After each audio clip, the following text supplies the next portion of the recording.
Vet review ng Purina Felix Cat Food. Okay ba to for cats? And would I recommend it?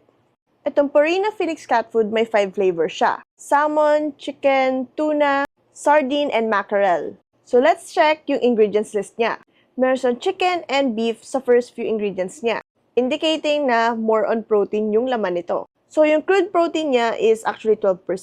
Para mas accurate malaman yung amount of protein, kinumpute ko ito on a dry matter basis. And ito ay nasa 67%, which is pasok for active cats and a good guaranteed protein amount ng AFCO. By the way, ang AFCO is an independent organization that has been guiding state, federal, and international feed regulators with ingredient definitions and label standards. Kaya alam mo na complete ang nutrition, ang laman nito since pasok sa safe levels ang lahat ng nasa ingredients list nito. Sa presyo naman, it's 37 pesos for 85 grams, in which I would say sulit since mataas yung amount of protein niya.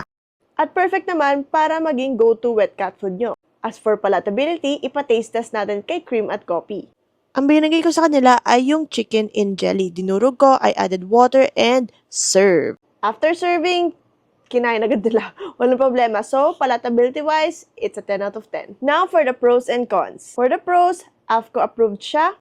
Good amount of protein kasi 67% on a dry matter basis. Plus, may kitten variant rin ito and not just exclusive for adults. And easily available sa mga stores or online.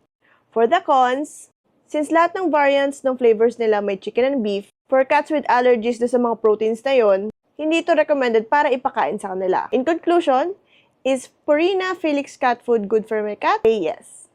It's a good go-to wet cat food with a good amount of protein. For sure, this is Felix positively irresistible for cats. Do I recommend it? Yes, pwede nyo idagdag itong wet cat food na ito sa diet nila as long as wala silang allergies. Yun lamang guys. Don't forget to consult your veterinarian.